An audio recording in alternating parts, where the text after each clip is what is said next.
Huwag kang magigilty kapag inuuna mo ang iyong sarili. There's nothing wrong when you take care of yourself.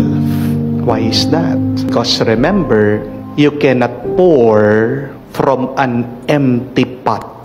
Ulitin ko po yun. You cannot pour from an empty pot. Kahit na paano mo kalugin ang kaldero, walang lalabas dyan kung hindi mo yan pinuno.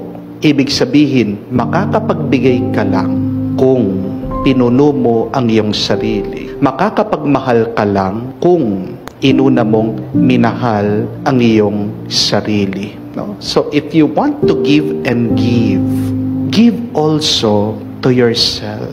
Give first to yourself. Minsan, naawa po ako sa mga ibang OFW, sa mga kababayan po nating nagtatrabaho sa ibang bansa. Bakit?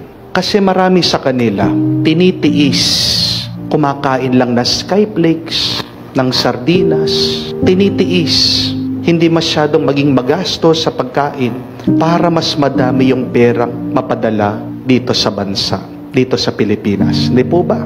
Habang sila nagugutom, yung pamilya nila, nagbo-buffet, nagsasamji, palagi milk tea, palagi kumakain sa labas. Naawa ako sa mga iba, tinitiis yung cellphone nilang sira-sira. Habang dito naman sa Pilipinas, yung pamilya nila naka-iPhone. Yung mga bata palagi ML, Mobile Legend. Nakakaawa na itong mga kababayan po natin, nag-overtime, kayod ng kayod. Nasaan yung pamilya nila dito sa Pilipinas? Nakukuha pang maglakwatsa, nakukuha pang magbakasyon. Tinitiis na hindi bumili ng bagong damit. Habang yung mga pamilya nila gusto branded, original yung kanilang sapatos.